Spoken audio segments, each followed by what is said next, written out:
Dear students, welcome back. So in the previous lecture, we had we had motivated via examples the theory of distributions, why we need to introduce such a notion, and so on. And in the process, we said the argument for the generalized functional distributions would be the space of test functions, right? Which is C infinity omega, the space of all infinitely differentiable compactly supported function. And we also saw that the elements of these functions are usually bump functions of this form. That's how the elements of C infinity omega will look like, because they are compactly supported. And except the zero function, all the functions here are actually non-analytic. And we, via this Cauchy's exponential function, we had even written down some examples of functions in this space, and we also introduced the class of modifiers, okay, which were all epsilon ball supported bump functions. And in the process, we also said that we have to put a complete topology on this, such that the functional that we introduced like this becomes continuous, right? We had associated a functional TF, if you call this functional as TF, right? So we had associated for every f some TF, and we were looking for a complete topology on C infinity omega, such that this TF can be made continuous, and so on. So in today's lecture, we are going to basically introduce this topology in the space of infinitely differentiable compactly supported function. So before we look into the topology of C infinity, let's go step by step. Let's understand the topology in the space of continuous functions, which you all know. I'm not going to go into detail. I'm just going to recall these things. So if you don't know, you please go and have a look. Just the necessary things. So we will just recall necessary things which we would need to introduce the topology in the space of test functions. Okay, so firstly, what is the topology in the space of continuous functions? Now that depends on what is the domain of the continuous function. So if the domain of the continuous function is a compact set K, usually we use K for compact set. Here, just to avoid confusion, I am going to use omega. Okay, so let's say K. So if I take a compact set K, then the space of all continuous function. In this, you can give what is called the uniform norm, or the uniform topology, right? Which is where for any element you define a function phi, which is the supremum, and this will exist because it's a continuous function on a compact set, so it's bounded. So you actually have what is called the infinity norm. Okay, so that's what I've said here. If your omega is a compact subset, then you actually have a norm-induced topology on the space of continuous functions on the compact set omega, and that norm is given by this, and that is the topology that you have in the space of continuous function. Now the question is, what is the topology on the space of continuous functions when the domain is not a compact set? Let's say it's an open set. Okay, so in that case, anyway, so this I just want to, so this with this uniform norm, this is just a Banach space the sequential convergence basically means, so this is the topology that is related to uniform convergence. Okay, that's what you have for a compact set. So if your domain is compact set. Now what is the topology when on the space of continuous functions when your domain is an open set? Right? Now exactly this thing is not going to work because you know that once you have an open set, you don't have this nice property that the continuous functions are bounded, so this maximum or the supremum may not, this maximum may not exist, right? Supremum may not exist. So what do we do? And that is where you, if you have seen in your course of topology, the uniform convergence on compact sets topology, right? That's a compact convergence topology or compact open topology. This is the topology that is given in the space of continuous functions when your domain is an open set.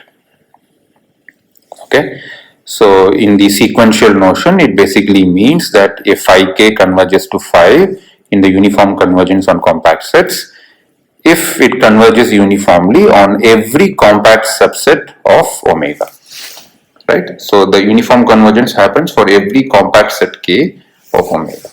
Then you say the sequence converges, right? That's the topology that you have in C omega.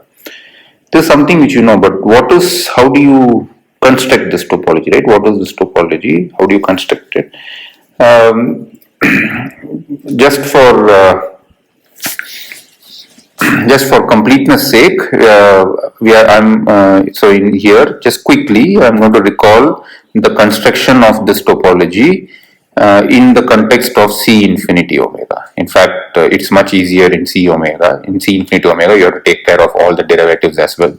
So, just for completeness sake, we will describe this topology in this lecture today in this space instead of C omega. You can just for completeness sake. So before we do that, let's observe that this uniform convergence on compact sets topology is not normable, okay, but it's a metrizable topology. In fact, with that topology, the C omega actually forms what is called a Frechet space, which is nothing but a locally convex complete metric space. Okay, so C omega for a compact set was a Banach space, whereas for an open set with the uniform convergence on compact sets, it's a Frechet space. Okay, now just because using this is what, so the same topology is available, can be put in C infinity omega as well with appropriate modification, because now you have all order derivatives in here, so we need to accommodate for that, right? Like you know, right? For instance, even for a anyway, it's fine. So we need to so we will describe this topology because the final aim is to give a topology in CC infinity of omega, which is actually sitting inside C infinity of omega. Okay. And we have a topology, if we have a topology in C infinity of omega, which is precisely the uniform convergence on compact sets with all its derivatives, that is the topology that you have in C infinity of omega. Then if this is a subspace of this, then you can inherit the topology here, right? That is one possibility for giving a topology here. But we are going to see in this lecture that this possibility is ruled out. We will see the reason later. This possibility is ruled out. So we need to introduce a topology different from the one inherited from C infinity omega. And that is the topology that will work for us in the distribution theory. Okay, we will see why and all that, and that's the purpose of this lecture.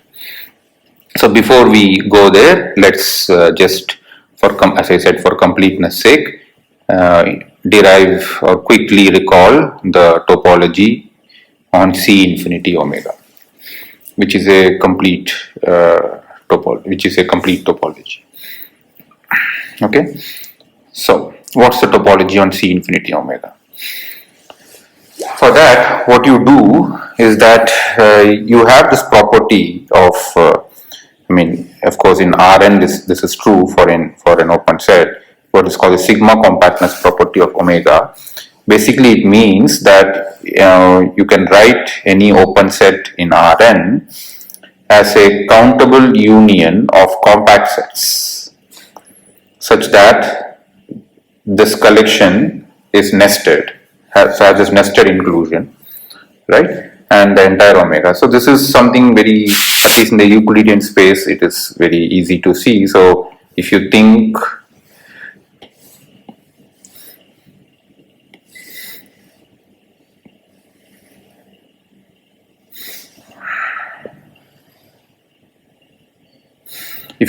of this as your omega,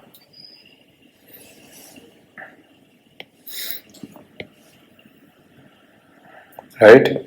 And if you think of if you choose, let's say, the balls centered at the origin of radius, say, of radius coming from natural numbers. So let's say this is a ball of radius 1, and then you take the ball of radius 2. So then you have a countable collection, right? You have a ball of radius 3, you have a ball of radius 4, and so on. You can keep doing this. Then what happens is that for the kj corresponding to your omega, what you do is that this is your, let's say this is your k1, this is your k2. So for the next ball you will have k3 and so on. So you actually can write down any open set. Here I have shown in the picture as a omega as a bounded set, but you don't have such an assumption here. So you can have an unbounded set omega. So then you have a countable, even for an unbounded set, you have a countable collection. Okay. So that's a property of space which is called the sigma compactness property. So basically any open set can be written as a countable union of compact sets, okay, such that they have this nested inclusion. Okay. So that's what we do first for omega, which is the domain of the functions. And then we introduce a family of semi-norms on C infinity of omega, which is this. Okay, so you have omega. So what is this kj? What is this j? So what is pj, which is a semi-norm? What is a semi-norm? Semi-norm is not the norm, it's just falling short of a norm. So for a norm, you should, for a norm, when the norm is 0, the function should also be 0, whereas for a semi-norm, that need not happen, right? So this is a semi-norm because when pj phi is 0, then phi is 0 only on kj, right? So that's what you have, whereas the phi initially is coming as a domain omega. So it's not 0 everywhere in omega, need not be, right? So you have a family of semi-norms indexed by their j, and this j is coming from the collection that you have chosen, right? And what is this? This is nothing but the sup norm.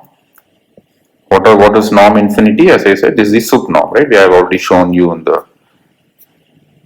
this one. Norm infinity is a sup norm. It's a maximum, it's a uniform norm.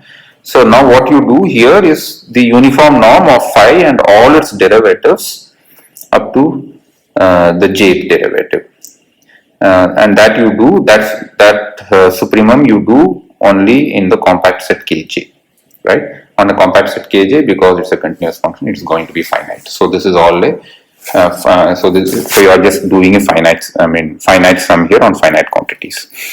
So this is so you have a countable family of semi-norms, okay?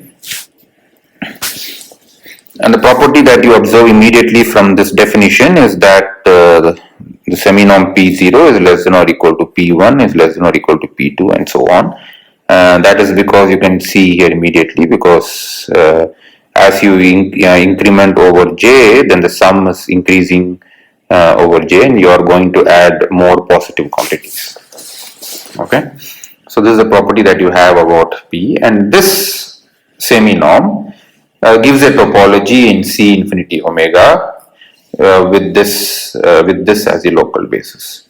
So here I am kind of jumping through, skipping, because this is there is a if you are interested, you can probably, if I am correct, the Rudin functional analysis should have so the functional analysis book by Rudin should have a proof of this fact that if you have a locally convex topological vector space, then if you have a family of semi-norms, then they induce a local base and so on. And similarly, so the topology and the family of semi-norm, a family of semi-norm will induce a topology with this as a local base and vice versa. Okay. So we are just using that result here. So using this family of semi-norms, you have a topology coming from these norms, where the local neighborhood basis is given by this. These are the local neighborhood bases. Okay. Okay, so that's the topology that you have, and this is, as I said, if you don't have C infinity, as I said, this is the topology that you give even for an open set omega in the space of continuous functions. In that case, you don't have this all the derivatives here. You just have the supremum norm of the function phi. Okay. Okay. So now, So now this topology that we have given in C infinity omega via the semi-norms, via the family of semi-norms, is actually metrizable, right? So that topology is actually metrizable, and this is the metric that you can give using the semi-norms. So the semi-norms appear here. So you can use maximum, or you can even use sum over J. They are equivalent metric. Okay, this is probably an exercise that you actually do in your course in metric space, right? So this metric, this defines, so gives a metric in C infinity omega. So the topology that we give in C infinity omega is actually metrizable. Okay. Now, and it's also a complete metric. So the C infinity omega is actually complete metric space. Okay, and why it's a complete metric space is that, again, it's a quick, you can try proving it for yourself, but you can see if you start with a Cauchy sequence in this metric D with respect to the metric D, then what you get is something Cauchy in this semi-norms. Okay, something Cauchy in the semi-norms. And something Cauchy in the semi-norms basically means, so these semi-norms are actually norms on the compact set Kj, right? That is how its Pj is defined, right? So what you have, so these semi-norms imply that these this Cauchy sequence that you get and all its derivatives are converging uniformly on Kj, right? To some function phi and its derivatives. Okay. So bringing it back again, you can see that the Cauchy. So the Cauchy sequence in the metric D will give you a Cauchy sequence in Pj, which are actually norms on the set Kj, which will give you an element, and that element will sit in C infinity of omega. So you have a complete metric. Okay, please fill in the details and gaps. I'm just recalling these results quickly. Mostly, if you have not done a course on topological vector spaces, these are things which are usually not covered, but this is not very difficult to read for yourself. Okay, so now that we have a topology which is a complete metric, metrizable topology, if you notice that this topology was given starting with a sequence, a countable collection of compact sets Kj, for the set omega, right? So as an exercise, please show that the topology that we gave is independent of the choice of the compact sets Kj. Okay, independent of the choice of the compact sets Kj. Okay, this is because that's important to show, because you started with one particular, so you have more than one choice for the sigma compactness property, right? This is what we said here. This is not you don't have a unique collection like this. You can have more than one such collection of compact sets. So in that case, if I change the collection of compact sets, does this change the topology? The answer is no. So that's what is given as an exercise here. Okay, try doing that as well. Okay, now what is the topology that we give in the compactly supported infinite differentiable function? So as I already said, the natural thing is to inherit the topology coming from C infinity omega.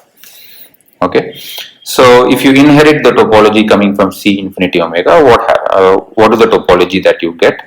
Because for any function phi in C infinity omega, it's compactly supported, right? So the family of semi-norms that you actually had, which was inducing a topology in C infinity omega, which when restricted to C infinity omega, will actually become a norm, right? And this will induce a topology, and that's same as the topology that you inherit from C infinity omega. What I'm saying here is basically you have C infinity of omega, right? So you can actually give this norm in this space. What is the norm that you can give here for any phi in C infinity omega? You can give the norm, let's say,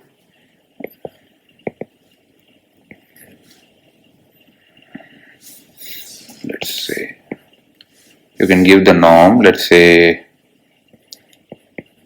phi x mod supremum over x in omega, okay, and also for all alphas.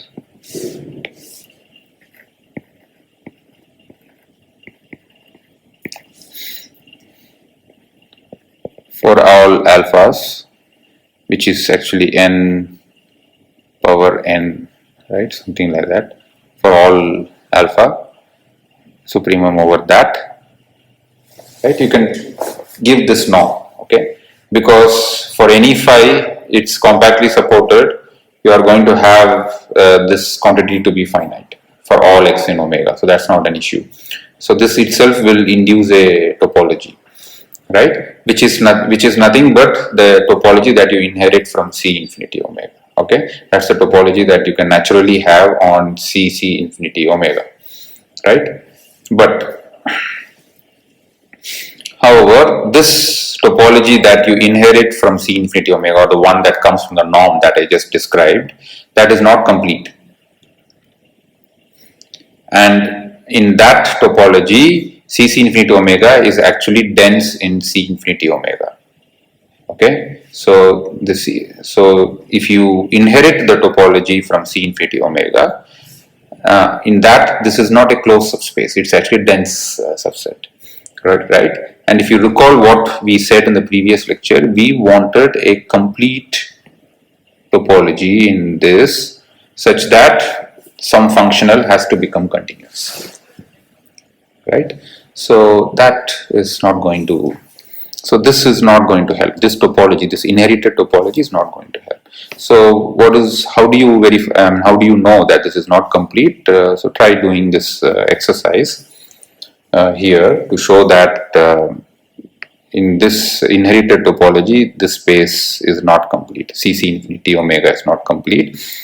So this exercise, basically you start with a phi which is compactly supported, whose support is in 0, 1, and it's positive in the interior, in the open set 0, 1. Support is in 0, 1, closed 0, 1, the compact set 0, 1, and it's positive in the open set 0, 1.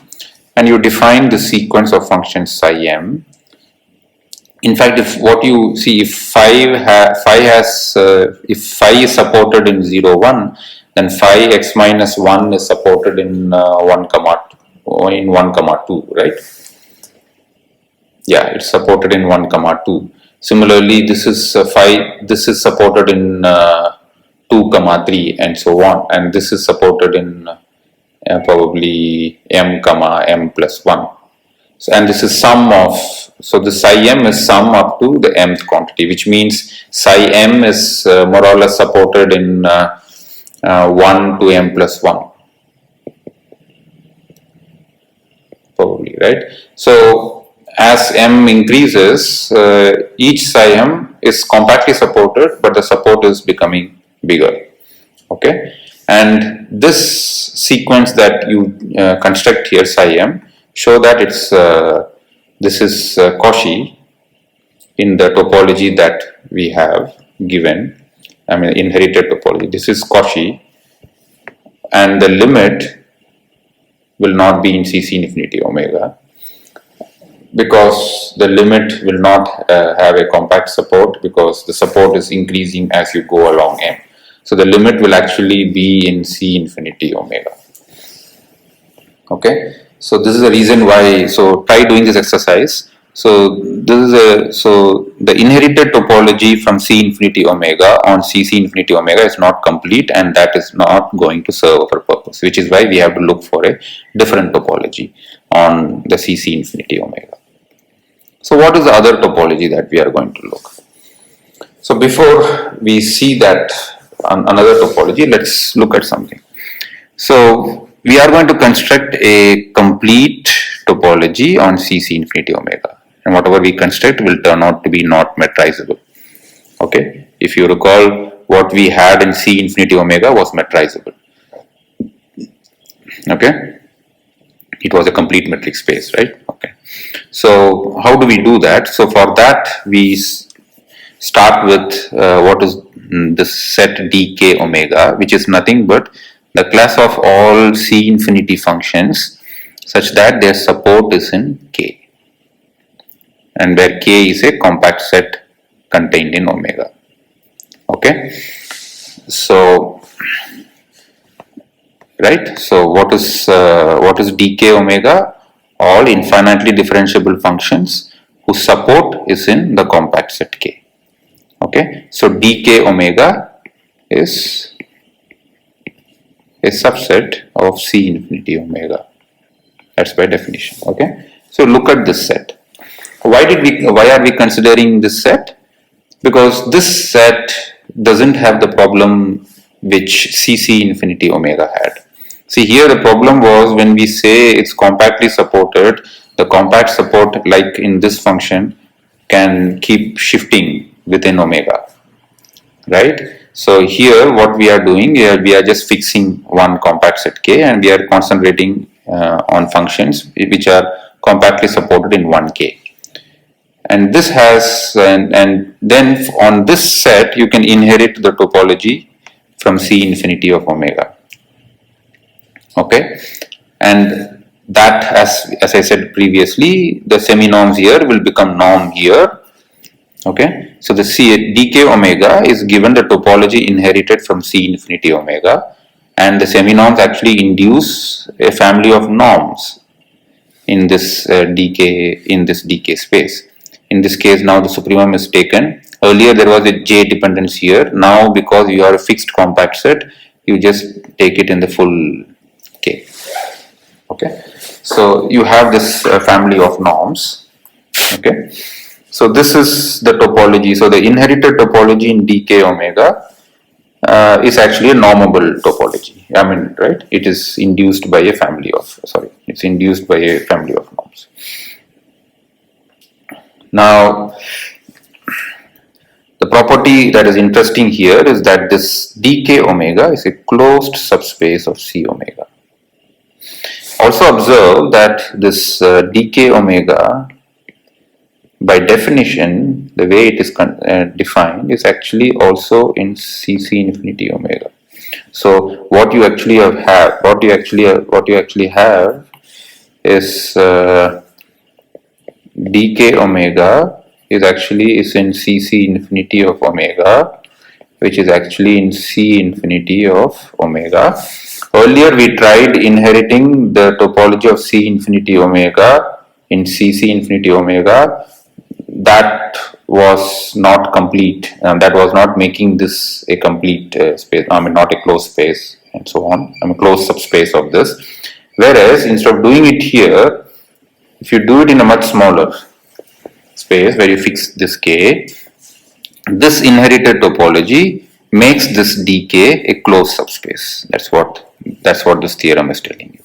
So dk omega is a closed subspace under closed subspace of C infinity omega under the inherited topology. So let's look at the proof of this.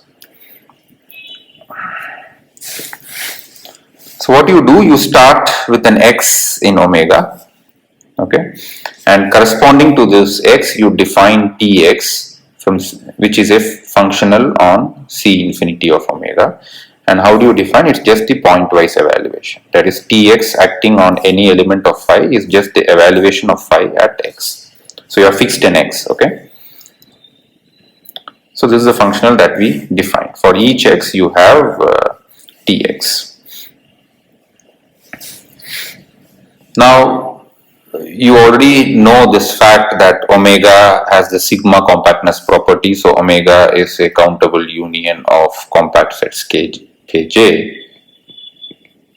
right? You already have this, which means if x belongs to omega, then eventually there is a J naught such that for all j bigger than J naught, x belongs to Kj, right? That's going to happen because you have a sequence of sets like this, right? And your x is somewhere here like this. So eventually it's going to sit inside some ball,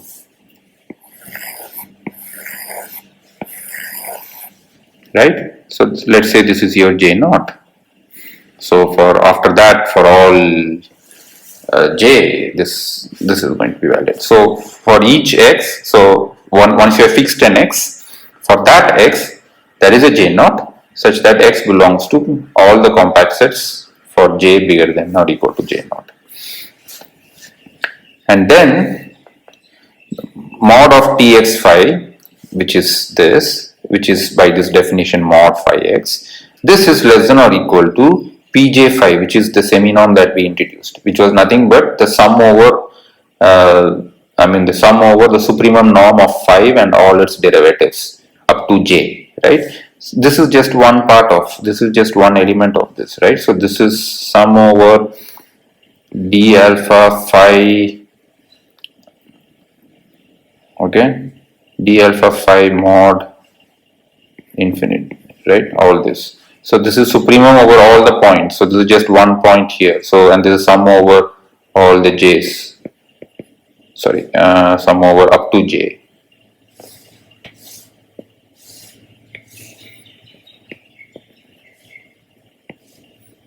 Right? All that. So this is your Pj. So this is obviously less than or equal to this quantity, which is precisely a norm in the dk omega. Right, that the one that we have defined in the previous slide. So you have this inequality. What is the advantage of this? So this is useful to conclude that this functional that you have defined here, Tx, is actually continuous in the topology that is given on C infinity of omega. So this functional is actually a continuous functional. Why is it a continuous functional? Okay, sorry. Why is it a continuous functional? Because suppose I want to show, let's say, sequential notion. What I need to show is that whenever you have a sequence phi m here converging to phi in the topology of C infinity omega, then Tx phi m should converge to Tx phi, right? But what is Tx phi, which is nothing but phi mx, should converge to phi x. So what you are demanding to show the continuity of Tx is the pointwise convergence of the sequence that you start with. But the sequence that you start with, when you say it's converging in C infinity omega, it basically means it's uniformly, the sequence and all its derivatives converge uniformly on compact sets, right? Which means at the point x, uniform convergence implies pointwise convergence. So at the point x, you actually have the pointwise convergence. So this Tx is continuous because uniform convergence implies pointwise convergence. It's coming from that fact, right? And then we look at the kernel of Tx. Since Tx is continuous, the kernel of Tx is a closed subspace because it's the inverse image of the zero element. 0 from here, right? So the kernel of So the kernel of Tx is a closed subspace of C infinity omega because Tx is a continuous map. But if you look at kernel of Tx, what is kernel of Tx? It's set of all phi such that Tx phi equal to 0, which by this definition actually means the set of all phi such that phi x is 0. So kernel of Tx is nothing but all phi which is vanishing at the given point x, and that set is a closed subspace of C infinity omega. Okay. Okay, this I have already said. Kernel of Tx is precisely all phi such that phi x is 0. Okay, now we claim that the set that we had dk omega is nothing but intersection over all x in k complement. Intersection over all kernel of Tx.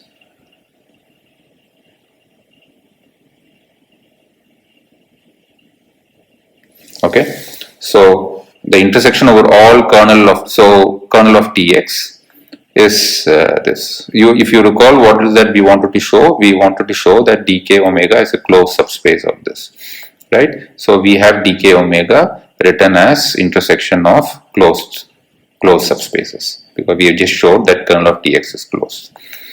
Okay, so if we show this, then we are done because this is what we have written. These are closed. So this is the arbitrary intersection of closed sets, which means dk is closed. Okay, so that will prove the result if we prove this. So what is the proof for this? How do you prove this inequality? So first we prove this inclusion, and then we prove this inclusion. So for this inclusion, what do we prove? You start with a phi in dk omega, right? So what happens if you start with a phi in dk omega? Then the phi is in this intersection, because once you say phi is in dk omega, that means support of phi is contained in k, right? Support of phi is contained in k, which basically means that phi vanishes on k complement. So if phi vanishes on k complement, which basically means that because we have already seen that the kernel is nothing but the set of all phi which vanishes at a point. So phi belongs to the kernel of Tx for all x in k complement. So if it belongs to all x in k complement, it belongs to the intersection. Okay, so one way inclusion is valid. What about the other way inclusion? For other way inclusion, you start with an element in the intersection, which means phi x is 0 for all x in k complement. Okay, then that means that the support of phi is contained in k, right? Which means that and phi was anyway starting with C infinity, so infinite differentiability is already there. Support is in k, which means it should sit in here. Okay, so that proves inequality. So by proving the inequality, we have shown that it's an arbitrary intersection of closed sets. So dk omega is a closed set for any compact set k of omega. So dk is closed. Okay, so now that we have proved dk, so what, as I said, in the inherited topology, dk is a closed subset which is sitting inside cc infinity of omega, and that is a dense set sitting inside C infinity omega. So now we want to give a topology here different from the inherited topology. So we are going to now use this, the dk that we have introduced, use this to give a topology in cc infinity omega. And what is that?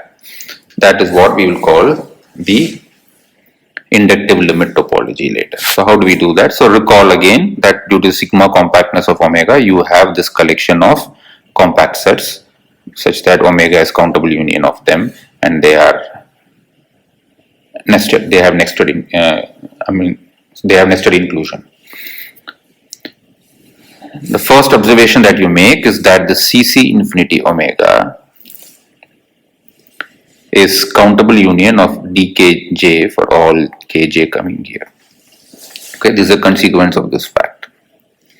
Okay, this is again something that you can quickly verify. Show both the inclusions, this inclusion and this inclusion.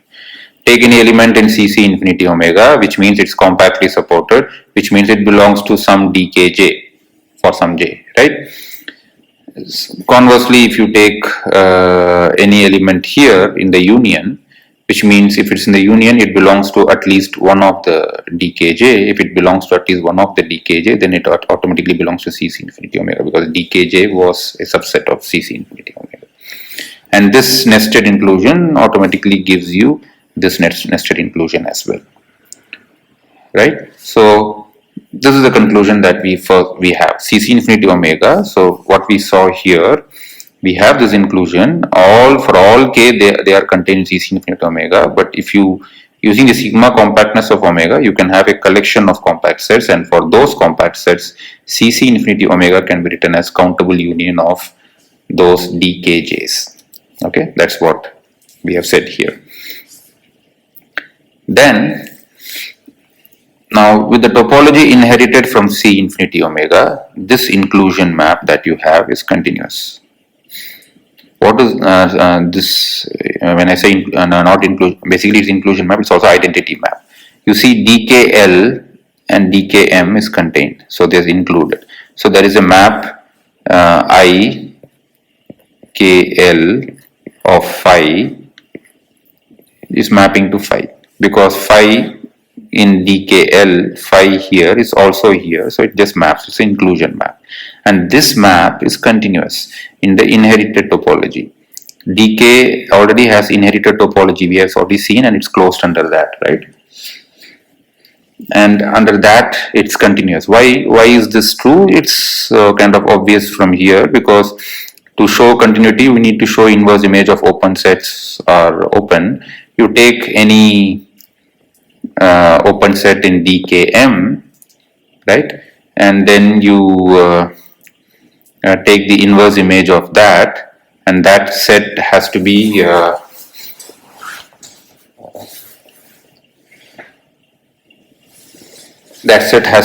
an open set here. But when you take, because it's the inclusion map, the open set that you take is already actually in here, right? And then you have this, because when you say inclusion map, when you take, so not everything is mapped. So the open set that you take is actually originally starting from dkl, right?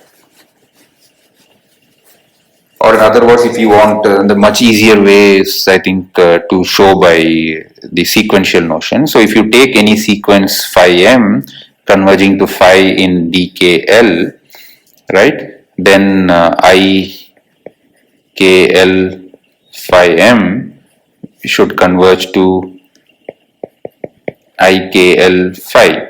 But I kl phi m is precisely phi m, and that should converge to phi, but now in dkm, right? So what is changing here between dkl and dkm is just the norm, but then once you have kl, phi m and phi in kl, then the norms are same even in km, because outside that anyway they are 0, because they are compactly supported in kl, which means they are 0 in km minus kl. So that's kind of easy to verify. Okay, so this is continuous. Okay, I'm giving a general idea of how things are working. Okay, so since this inclusion map is continuous,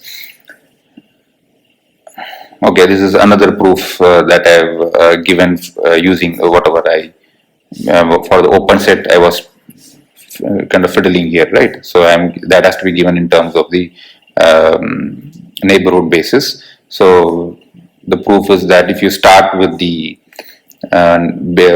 neighborhood basis in dkm, right, then if you look at the inverse image, that should be in the local basis of dkl. That will be happening because norm phi l, by definition of norm phi l, this is less than or equal to norm phi m, which is by here is 1 over m, but L is less than m, so it's 1 over L.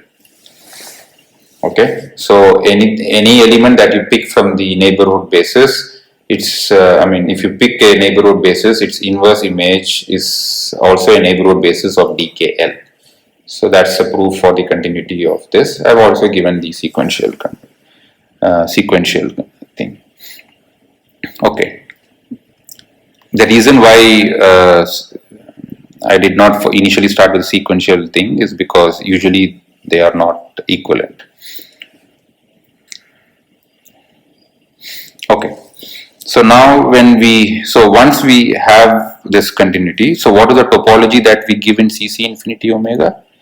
The topology that we give in CC infinity omega is the strongest topology or the finest topology that makes the inclusion map continuous. So I've already said dk, so for each k compact set here, this is contained in CC infinity of omega, right?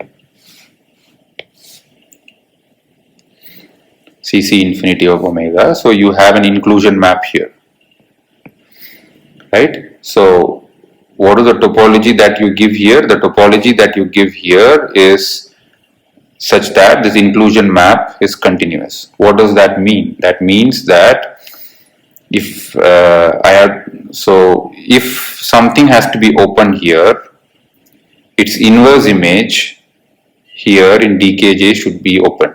So the natural thing to do is that for each j, you know the topology here, you have the open sets here u, which are sitting here. So you just take all the open sets of dkj and make it open in cc omega. Just call it open sets of cc omega. Do this for every, sorry, where did I go? Why did I come here? Somewhere I pressed.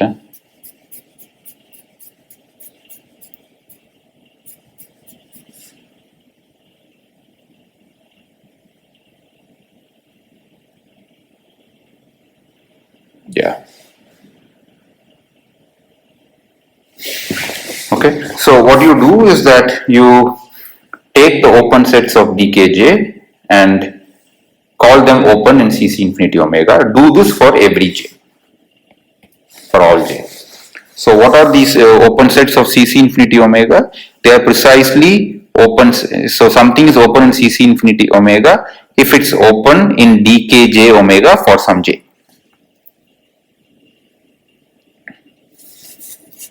Right? So a set U is said to be open if ij inverse U is open in dkj for all j. Sorry, not for some j, for all j. Okay, because we want all the inclusion maps to be continuous.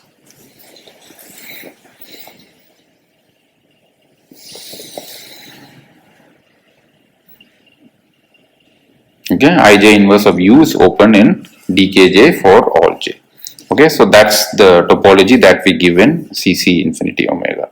So what we have basically done is that we have just taken the topology of dkj omega for all j and just put them, taken all the open sets of dkj omega and put them as open sets in CC infinity omega.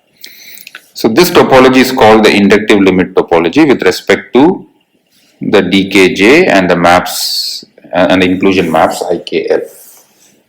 Okay, and this topology is going to have the property that we have. What was our first main concern, which was not true with the inherited topology for CC infinity omega, is that it was not complete, right? So now this topology is complete. Why? Because that is how we constructed. Because if you take a Cauchy sequence in CC infinity omega in this topology, automatically that sequence is Cauchy in dkj for some j. Okay, but then dkj is a closed set, so that Cauchy sequence will converge in dkj, so it will have a limit in dkj, and that limit will be in cc infinity omega. So cc infinity omega is actually complete in the inductive limit topology. Okay, and the other thing is earlier we had the inherited topology was metrizable, whereas and even in DKJ it was metrizable, but so the topology in dk omega is metrizable, but the one that you obtain in CC infinity omega, which is through this, that is not metrizable. Okay, so how do you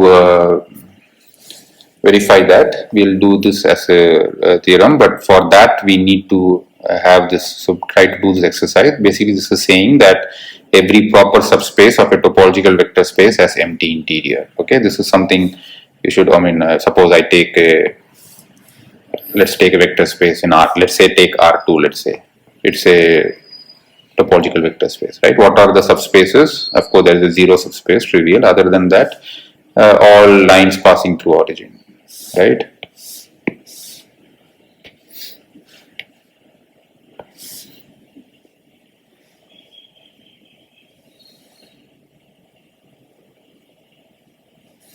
So all lines passing through origin, like this, all these are subspaces, right? But and you see that they have empty interior. So usually proper subspaces have empty interior. Okay, this is true. Like in R3, what are the subspaces? Of course, lines passing through origin and planes passing through origin, and they all have empty interior. Okay, they are not open, and their interior is, their interior is empty. Okay, so now using this, we prove this result that the inductive limit topology on the space of test function is not metrizable. So what is the proof? We already have observed this fact that CC infinity omega is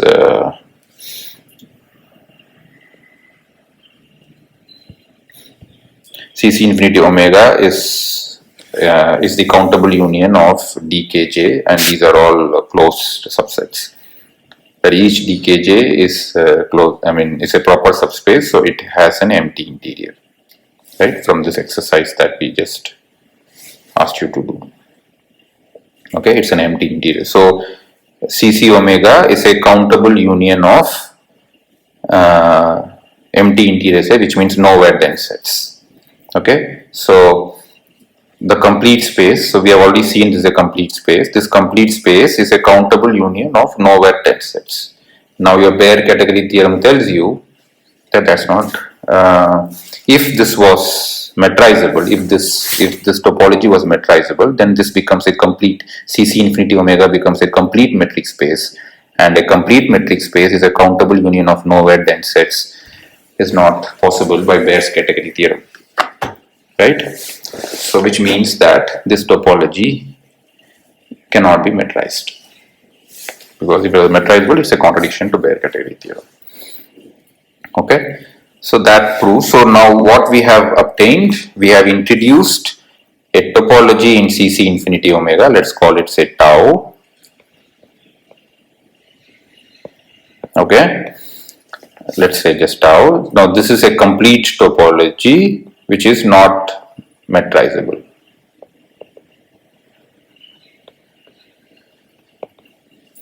Okay, so this is called the space of test functions.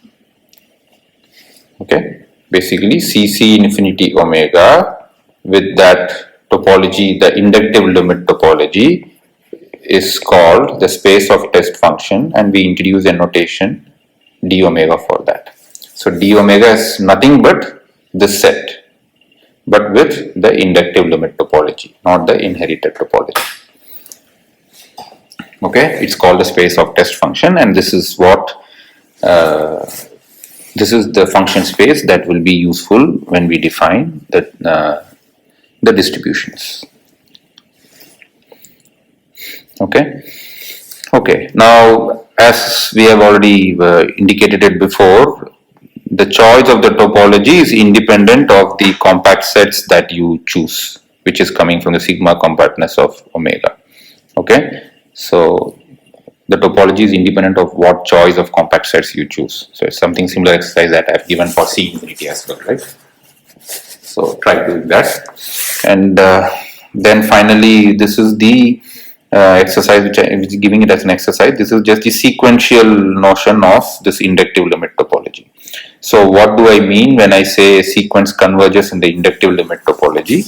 It basically means, so if you have a sequence phi m converging to 0, I am saying 0 here because the vector space, I can shift everything to the origin in that sense. So in other words, you can replace 0 with phi, right? Because the vector space, if you want phi m converging to phi, you basically want phi m minus phi converging to 0, right? So it's enough to give the definition or notion, prove the result for 0, I mean sequences converging to 0.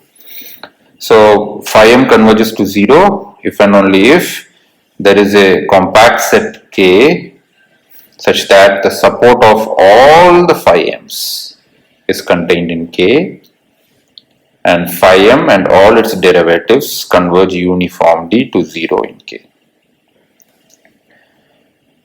Okay, that's what it means.